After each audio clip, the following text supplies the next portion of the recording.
Hello and welcome to The Edge, where we'll take an in-depth analysis of today's top stories by looking beyond the edge. We'll bring you not just the facts, but also deep insights into the topics with expert opinions and social media reactions. Let's make a start with our look beyond the edge. Reports have emerged that the US National Security Agency used a partnership with Denmark's Foreign Intelligence Unit to spy on senior officials of neighbouring countries, including German Chancellor Angela Merkel. But how serious are the allegations that are coming to light right now, and how do they compare to earlier revolutions of US wiretapping of European leaders back in 2013? The World Health Organization has announced the use of Greek letters to name coronavirus variants that merit attention.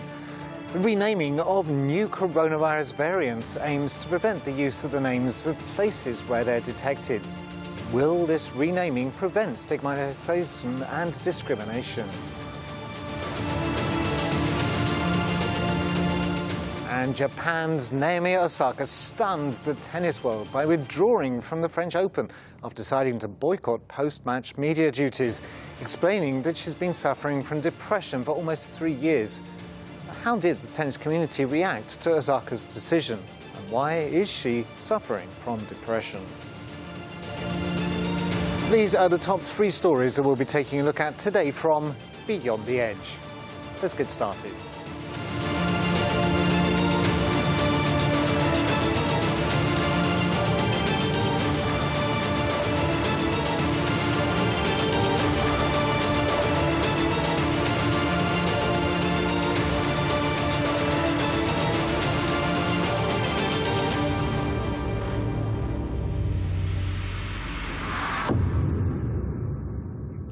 European powers have pressed the United States and Denmark over reports that the two worked together to spy on top European politicians, including German Chancellor Angela Merkel. This infographic presents the main allegations.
The Danish state broadcaster says that the US National Security Agency used a partnership with Denmark's Foreign Intelligence Unit to spy on senior officials of neighbouring countries, including German Chancellor Angela Merkel.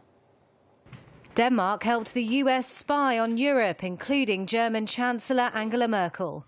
That's according to Danish state broadcaster DR, who reported the US National Security Agency used a partnership with Denmark's Foreign Intelligence Unit to spy on senior officials of neighbouring countries. The findings are the result of a 2015 internal investigation in the Danish Defence Intelligence Service into NSA's role in the partnership.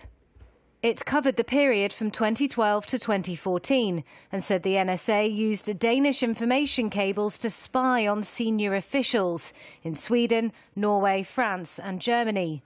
DR cited 9 unnamed sources with access to the investigation. This isn't the first time allegations like this have emerged. In 2013, the US whistleblower Edward Snowden alleged tapping of the German Chancellor's phone by the NSA. The internal investigation in the Danish Defence Intelligence Service was launched in 2014 following these leaks about how the NSA works. The German government says it's following up on the report. while the Danish defence minister declined to comment on speculation about intelligence matters in the media.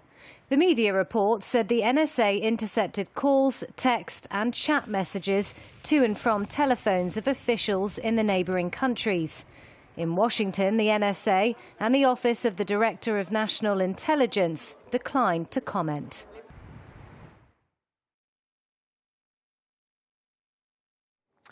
And I'm now joined from New Jersey in the United States by Mark Rayrich, who's a political analyst.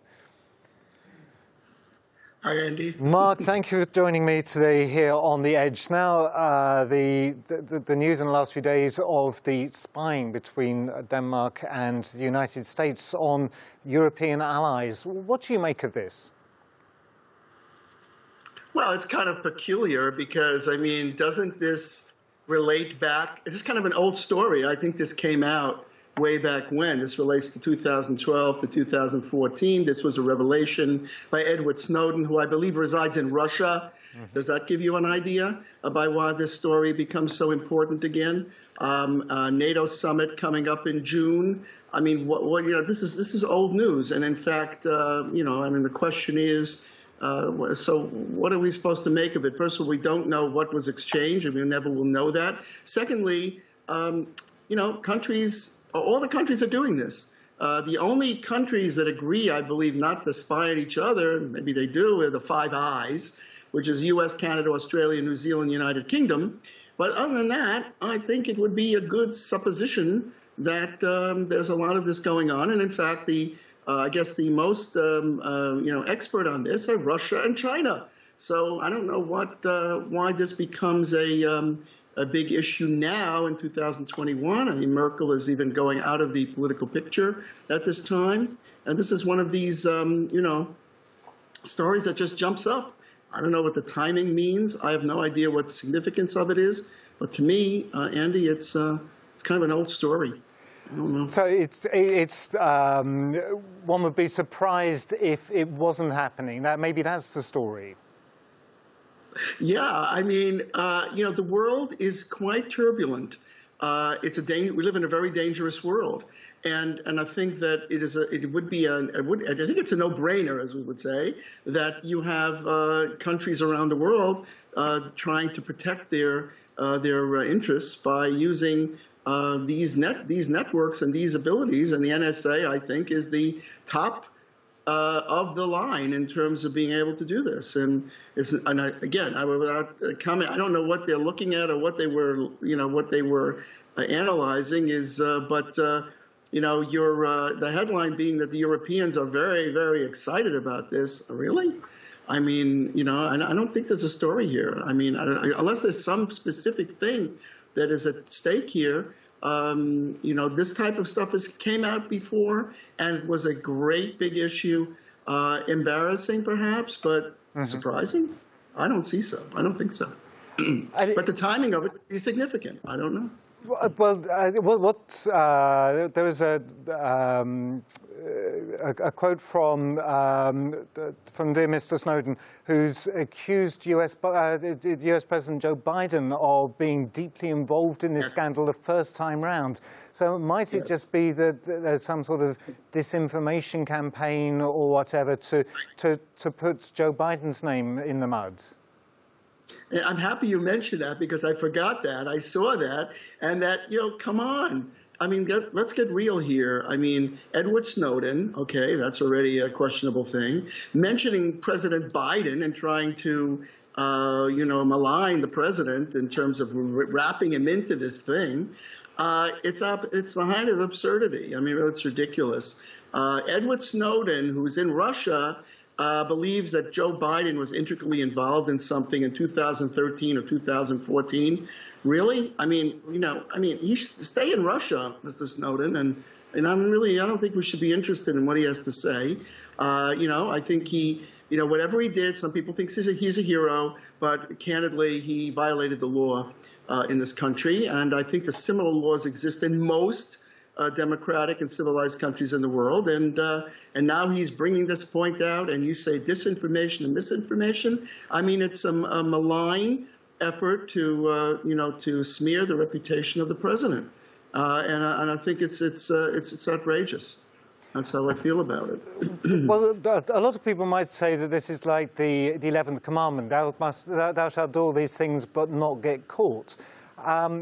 Is it perhaps a case in point that if all countries are listening in on each other, which we highly suspect they probably are, that the trick is not to be caught at doing it, or if you are caught at doing it, to try and spin it in one's favour? Well, first of all, where this starts off, and I didn't have time really to research Mr. Snowden, but what he did was quite extraordinary, and it's not the de rigueur, the usual standard operating procedure for someone who has access to intelligence information to release it. And that was I think that was the story that was the big story, how that happened. If everybody in every intelligence agency violated their duty to their duty of loyalty to their country, to their cause, then we would have a very problematic world. By the way, I would say this, just a bigger picture here. Truth of the matter is, I don't know whether it's necessary for the people to know every single secret that exists out there. I believe that we should have confidence in our government to keep us safe and keep us secure. But after all, we had 9/11, we had ISIS. We have hacking of our elections in the United States. We've had all sorts of interference, what one would call sharp power in the nuance, where countries are interfering with democracies and trying to, as you say, create disinformation, misinformation. In that world, it's necessary to have a defense against, and those are just the kind of soft power things. What about the danger of rising countries like North Korea and others that have nuclear weapons? I mean, there has to be a way to have the government, to give the government the leeway to protect the citizens, and that goes for all over the world. So therefore, we need to give leeway to the intelligence agencies to do their job. I mean, clearly, what they're doing here, I have no idea, but there has to be sort of what Reagan said, trust but verify, but it has to be the trust part. So I feel that, I just don't wonder about the timing of this whole, what you call the row over spying. Gee whiz, this goes back to 2013, 2014. It's old news, but Europe is in a difficult situation right now. The United States is trying to rebuild this relationship with Europe, and maybe NATO and the NATO summit. So maybe the deeper story here is some way to put a kind of a little sabotage into the story and make that rapprochement and that closer relationship more difficult. I mean, you've got Europe out there saying they want strategic autonomy. Well, and NATO is having a summit on June 14. Well, now suddenly, oh my God, the United States NSA is spying on the Europeans. Not now, no, 9 years ago. I live in confusion, and I'm perplexed about this kerfuffle, which is what it is. It's meant to create a certain a news story out there when it was an old story, and nothing shocking or surprising about it. The fact that they're doing this is not surprising. It just isn't. I was speaking with somebody earlier who made the point that, of course, all the politicians that are involved in this are well aware of the situation, of what their countries do, and the fact that this sort of thing goes on. And that maybe it was more for the public consumption, maybe to upset the domestic audiences rather than to upset on a diplomatic level. Well, to try to get the people upset, I think that is a very valid point. And once again, I say this. I say that it's the duty of the government to keep us safe and in a very fraught and difficult world. And I don't think it is necessary to share. I mean, obviously, in the American context, we do have intelligence committees in the House and the Senate that do have access to the most confidential and secret information. They go into a secret room, and they go in the room, and they don't put in their cell phones, and they learn all of these things. That, to me, is perfectly appropriate in the way to do this. And all these countries are doing this. And all these countries are sharing information.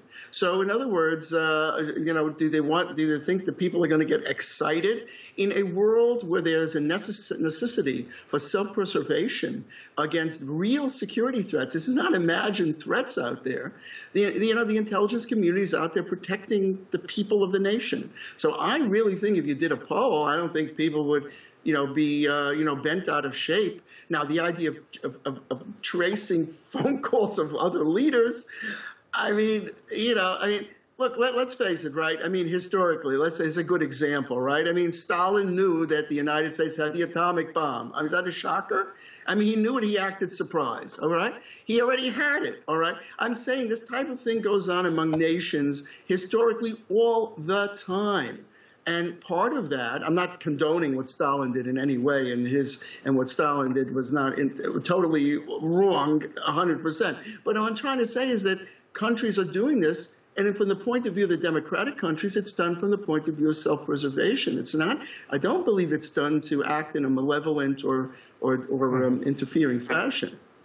So what I'm trying to say is that it's done all the time, and as you say, that, it's not shocking if the purpose of it, and I think the purpose of it, is for the preservation of democracies. So that's why I think that if you look at the big picture here, I don't think there was any intention here to harm our democratic allies. I don't think so. And of course, intelligence is used in different ways, and knowing that one is being listened to. In the Second World War, for example, I think it was Sicily avoided.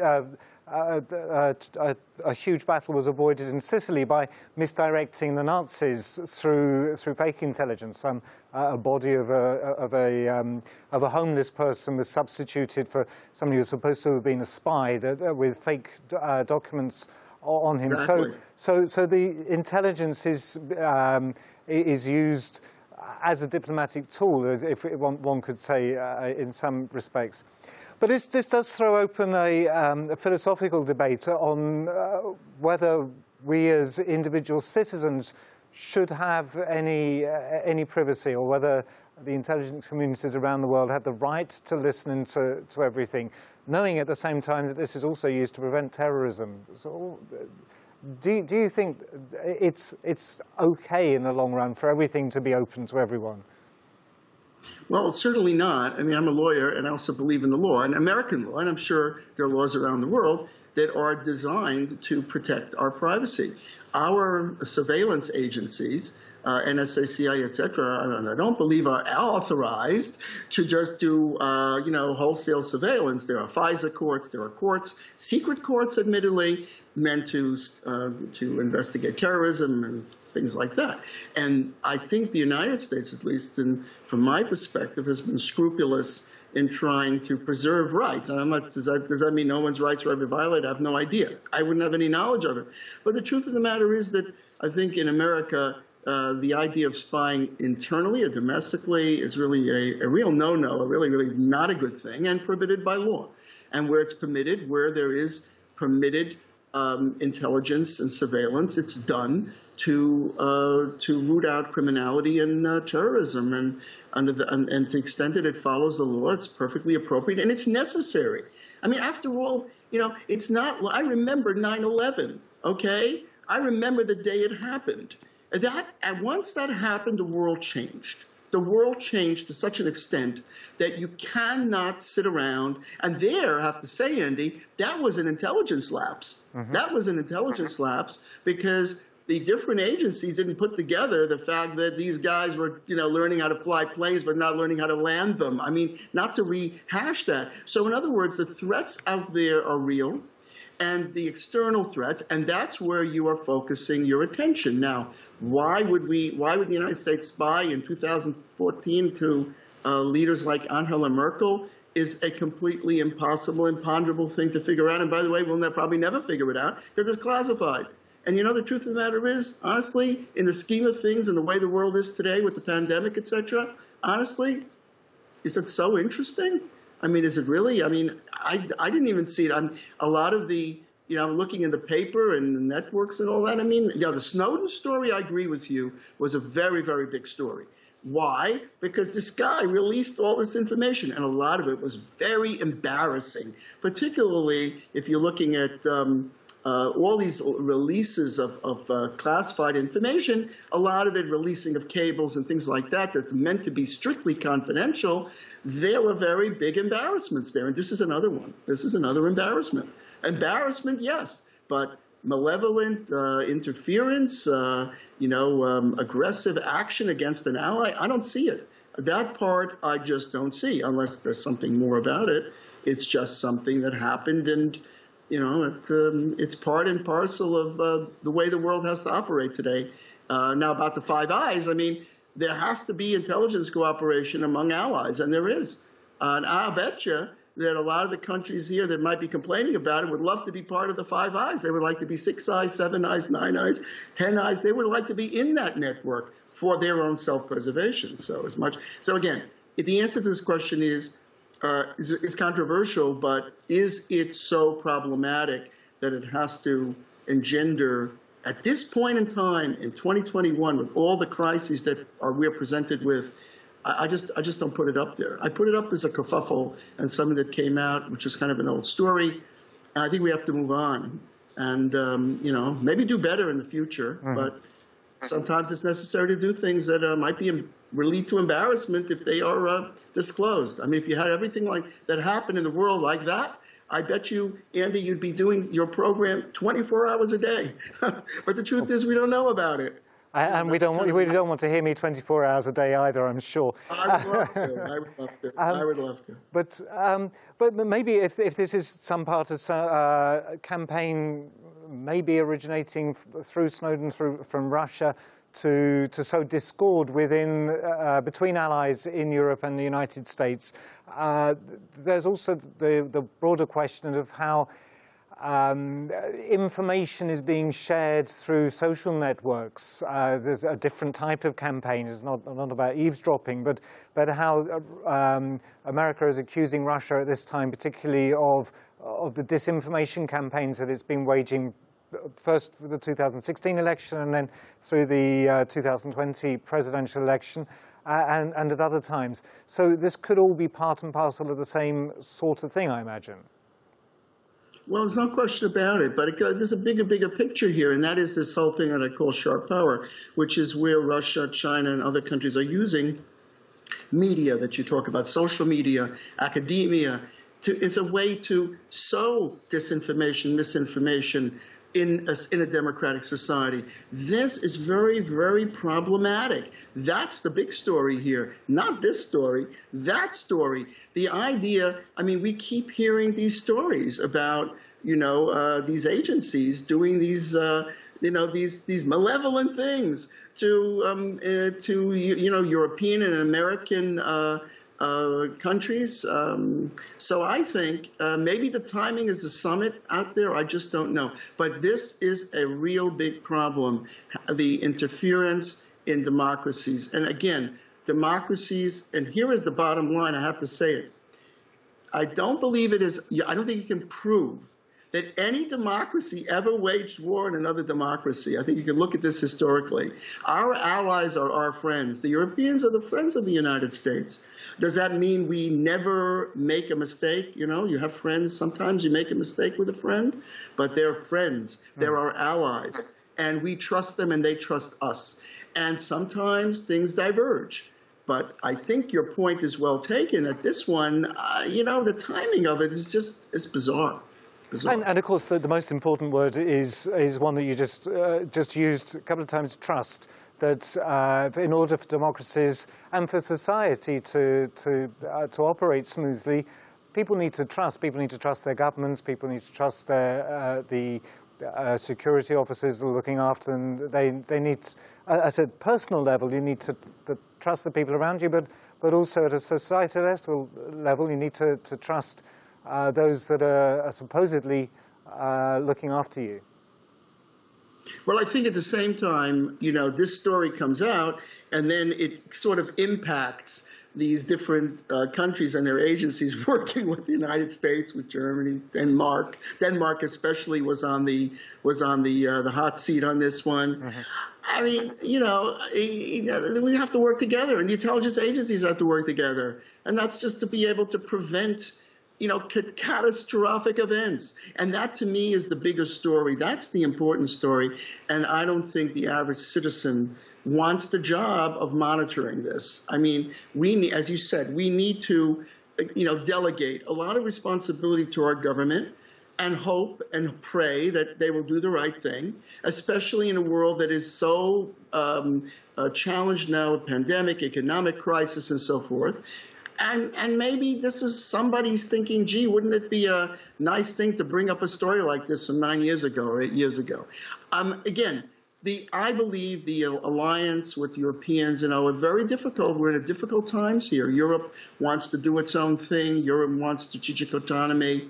The relationship with the United States, very complex relationship, EU, Brexit, all the things that are going on. So this is a particular time when Europe and America need to be allied together and work together for the common future of a democratic future where people have a say. How you balance that, as you said before, with personal liberties is a really big question. And that's one that certainly our courts, and the British courts and European courts, are wrestling with, because what you don't want to do is trample on human rights and civil rights, at the same time balance that with protection of people from these external threats. And they are real. They are real. They're not imaginary. So the question is, how do you balance that? And that is something that the laws of all these countries really have to do. But I know in the United States, we certainly are meticulous about this in terms of protecting rights and making sure that people's human rights and civil rights are not violated under our Constitution. It's the case, although, of course, over the years, from different countries, I won't specify any single one, there have been claims that intelligence agencies have maybe overstepped the mark, and whistleblowers have talked about that. So again, this comes down to trust, that the who guards the guards, that there is some control over how information is used, but also about if that impacts the way that the people are being caught up in systems. For example, somebody who's been a suspected terrorist because of something that's been overheard, and then interrogated in some way that might not be appropriate. Hopefully those practices are past, and this doesn't just boil down to one country and one geography. It's an international problem, I imagine. I would say this. If you look at the Supreme Court cases that deal with, for example, the rights of detainees, for example, in Guantanamo, I mean, I would say that the United States, this is my own opinion as a lawyer, is a standout in terms of really being concerned about these. Now, I'm not saying that that American law says that non-combatants have the same rights under the Constitution as everyone else, but certainly on habeas corpus, the right to have a hearing on detention. The American courts have been extremely, extremely meticulous on this issue in granting rights under certain circumstances, and the law is still evolving in this country. So again, I think it's a complex area, but it's an area where the law has accorded certain rights to people who really, I mean, to be very candid about it, set about to allegedly to destroy our society. That's another tricky one. Mm-hmm. What do you do with that? I mean, what rights do you give to people who want to destroy you? I mean, in a democracy, I mean, it's a very complicated issue. But the Chada, Boumediene, and all these cases that the Supreme Court is deciding these cases, lower courts all the time, and they keep hinging on the rights of these non-combatants, of these alleged terrorists, I say alleged, to the rights under our Constitution, the rights of due process, the right of habeas corpus, to have a hearing when you're detained. These things are taken seriously here. I'm not saying they get the result that they want, and I wouldn't give my personal opinion on it because it's not appropriate, but there is a rule of law. Absolutely. And the point, I think, is a rule of law. Now, taking, for example, Iran-Contra, where, you know, there was an operation to do arms for hostages. Well, this thing came out, President Reagan had to apologize. Now, was it a secret thing? Yeah, it was secret. What I'm trying to get at is that there are missteps. There are missteps, right? And that was a violation of the Boland Amendment, which said you can't give arms to the Contra. But these things happen. But in a democracy, in a free country, and you say whistleblowers, there are all sorts of mechanisms out there to bring things to the attention of the public, which is the right thing to do. So the rule of law, but the rule of law is there. As long as the rule of law is there, then the populace, the people should be confident in their government's commitment to the rule of law. And I'm sure, and hopefully that is a linchpin of the story. And that must be universally applied around the world. Well, Mark, thank you so much for your insights today. It's been fascinating speaking with you. Thank you. And the NSA is said to have accessed text messages and the phone conversations of a number of prominent individuals by tapping into Danish internet cables. The alleged setup, said in the report to have been codenamed Operation Dunhammer, allowed the NSA to obtain data using the telephone numbers of politicians as search numbers. Well, the coming days will show the reliability of the report and the international reaction. Now let's move on to another international problem, namely the coronavirus pandemic and its mutations. The World Health Organization has announced a new naming system for variants of COVID-19. This infographic gives an overview of the spread of variants.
The World Health Organization has announced a new naming system for variants of COVID-19.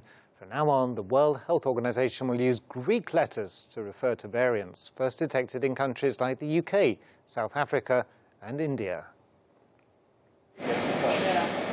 Coronavirus variants with clunky alphanumeric names have now been assigned the letters of the Greek alphabet to simplify discussion and pronunciation while avoiding stigma.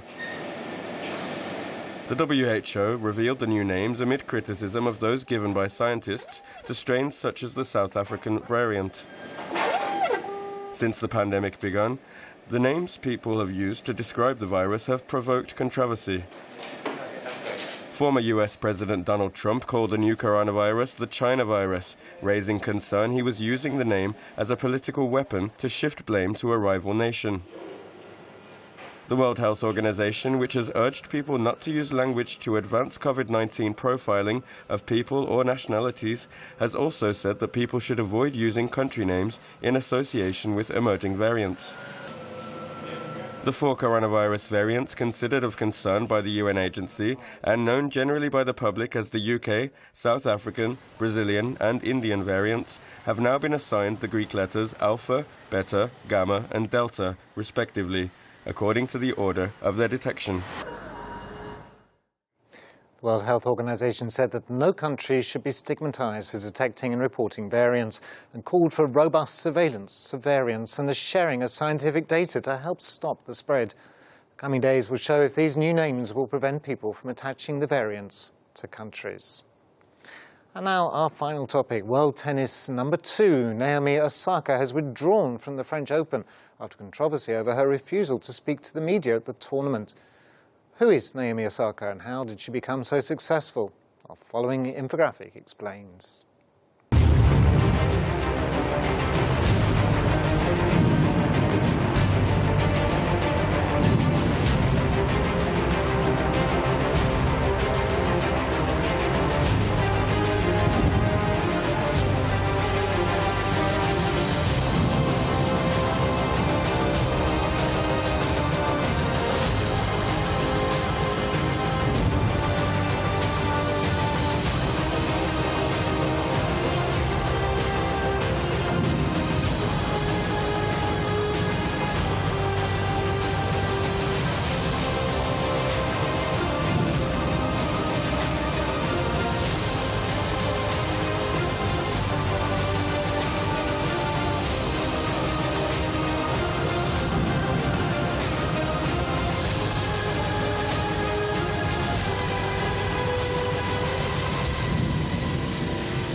Japan's Naomi Osaka stunned the French Open on Monday when she announced she was withdrawing from the tournament in the wake of her decision to boycott post-media match duties, explaining she'd been suffering from depression for almost 3 years.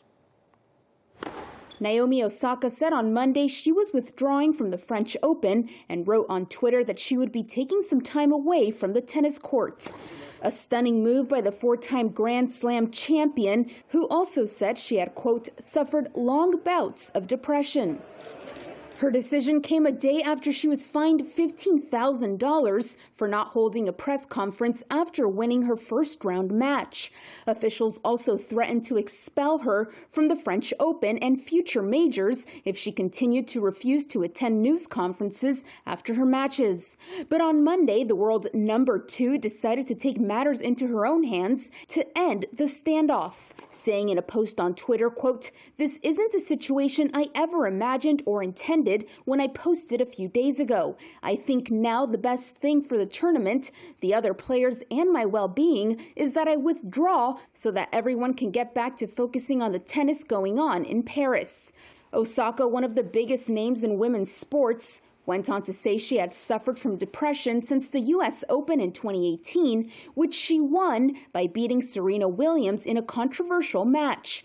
The French Tennis Federation, organizers of the tournament, called Osaka's withdrawal unfortunate, adding, quote, "We wish her the best and quickest possible recovery, and we look forward to having Naomi at our tournament next year." Osaka closed her statement by saying, quote, "I'm going to take some time away from the court now, but when the time is right, I really want to work with the tour to discuss ways we can make things better for the players, press, and fans." And I'm joined live from London in the United Kingdom by Ben Jacobs, who's a journalist. Ben, thank you for joining us here today again on The Edge. For me, this time of year is always about Wimbledon, but of course before Wimbledon comes the French Open and this event which has been described as a shameful moment for tennis. What do you make of this situation with Naomi Osaka? I think I'd call it a seminal moment for tennis and sport more generally, because we have an athlete who, unfortunately, since winning her first Grand Slam, and she now has 4, has suffered from long bouts of depression. And she's only in her early 20s, and she won her first Grand Slam when she was 20, beating Serena Williams. And even then there were tears because she wanted to celebrate the moment, but at the same time didn't want to be seen to be disrespectful to her idol Serena. And she's always played with humility. She's always played with her heart on her sleeve, and she's the future of women's tennis. So we've been presented with a scenario where, unfortunately, will she or won't she sit in front of the media in a press conference has overshadowed the tournament. And due to the nature of how tennis and a lot of other sports work, every time a player doesn't fulfill a media obligation, you get punished, you get fined, and in tennis specifically, the fines escalate. And that's not right in many senses, and a number of athletes in various sports have rallied round Osaka and made the point that win or lose, but particularly when you lose, it's very difficult, it's very raw to just be forced in front of the media, especially in a press conference, which to a young athlete can be very intimidating because it's not a one-on-one interview, it's not a short interview, you're paraded and everyone feels entitled to ask you something even though perhaps they don't know you. And if you're suffering from depression, or even if you're not and you've lost a sports event, or in this case a tennis match, it can be very, very difficult. So my personal take is that Osaka is in the right to flag the situation. More needs to be done to protect athlete well-being, especially after they've lost, in this case, big tennis matches, but even after they've won as well, because it can be distracting. And of course, the more successful you get, the more media attention there is on you, and that can be hard to handle as well. But the big question mark is, regardless of whether Osaka was in the right or the wrong, was this handled correctly by Roland Garros? And has it been allowed to overshadow the tournament itself? And unfortunately, I don't think the manner in which it was handled was the best for either Osaka or the tournament. hadn't really appreciated that there were these, let's say, duties or responsibilities put upon tennis players. We know that sports people, because they're competitive, we generally stereotype them as being very outgoing and ebullient and so on. But thinking about it, that's not necessarily the case, I'm sure. And so to be a sports person and essentially a media personality at the same time is a tremendous burden on someone, isn't it?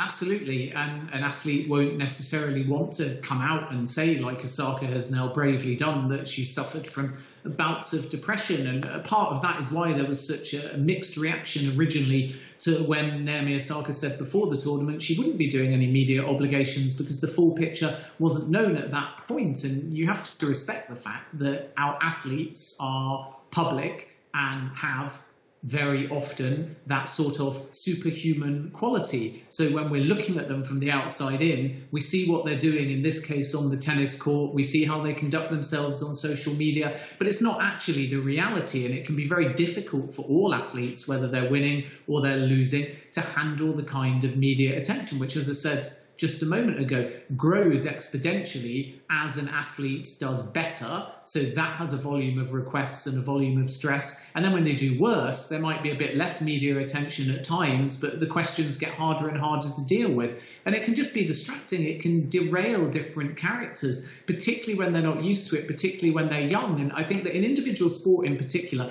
it's a lot harder, because if you get a superstar coming onto, let's say, a football team, they will do some interviews, but they won't do every interview. But if you're Naomi Osaka and you're in your early 20s and you've been winning Grand Slams for fun, 4 of them since bursting onto the scene a few years back, every single time you hit a tennis ball, someone wants to speak to you. You can't defer it to the coach. You can't say, go and speak to the player that's won, because if she gets knocked out in the early rounds, she's the story because it's an upset. And if she goes on and wins the Grand Slam, she's also the story as well. And it might seem odd to say, but it's equally as draining when you lose and you get a question you don't like, or you win and you have to answer the same question 100 different times. So I think that we have to start thinking about athlete well-being and how is the best way to fulfill a media obligation without overloading the athletes, because when they are on the court and they've won or lost, they get asked a question.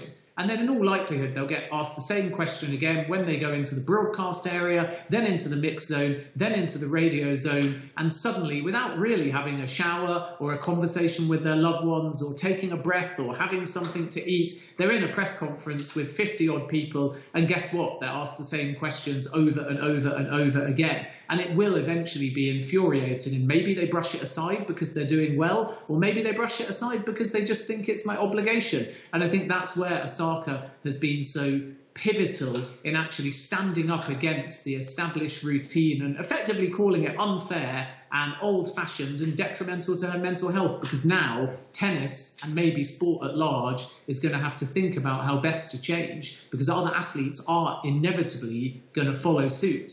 Well, there's been a very positive comeback to her, and let's hope that perhaps people like myself who didn't really understand the process that these athletes go through after their matches really think through what they're going through. Maybe the ideas will change and the expectations will change in due course. So maybe this is a positive moment for sports. Let's hope so. Ben Jacobs, thanks so much for joining us today here on The Edge. Thank you.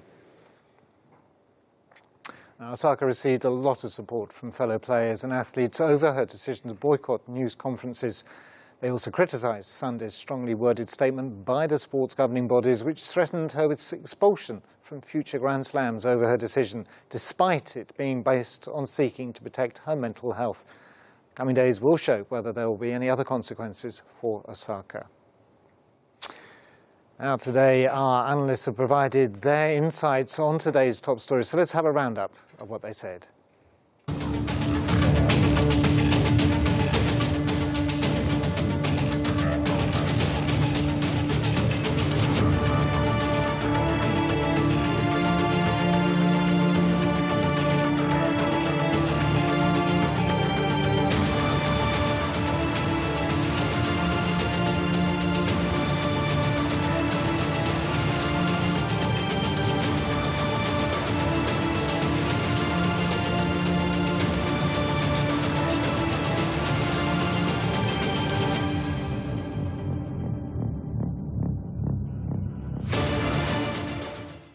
Before closing our programme, let's have a look at social media to hear your voices and reactions on today's top stories with Miriam Carson.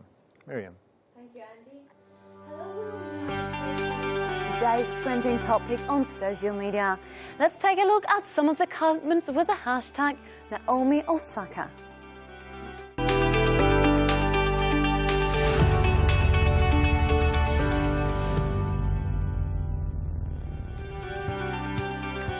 And the first one is coming from a person from Europe named, let's see who it is.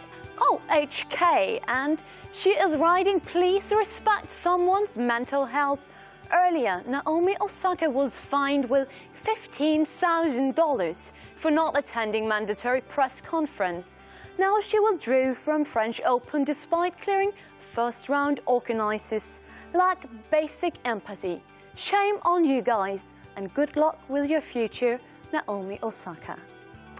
And let's take a look at the next one coming from United States, and this is Juja Blue writing, in America our law says that if someone has a disability, depression, reasonable accommodation must be made for an otherwise qualified individual. Instead, Roland Garros punished one of the best tennis players in the world, otherwise qualified, for her disability, NAOMI OSAKA. And let's take a look at the other one here from Edward L. Armstrong. And he's saying, yes, NAOMI OSAKA's situation is complicated, but those complications are secondary to her mental health. She absolutely must be taken at her word and offered support, not threatened with her expulsions and suspensions. A wonderful young woman in a crisis, and nothing else matters.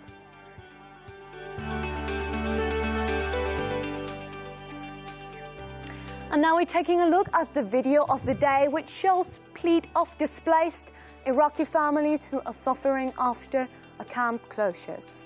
Let's have a look.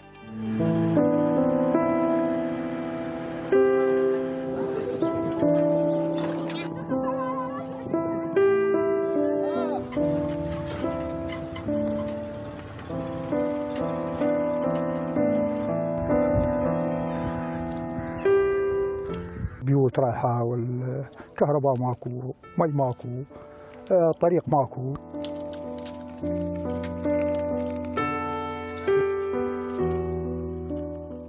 What we're looking at is bringing some of our material and assets from the decommissioned camp in Hammam al-Alil. So where we have spare wires and electrical poles and maybe transformers, we can bring them here to provide some electricity for the local population.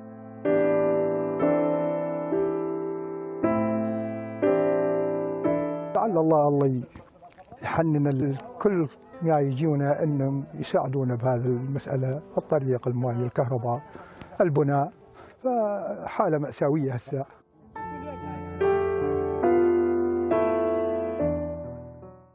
This is all for me for now. Back to Andy.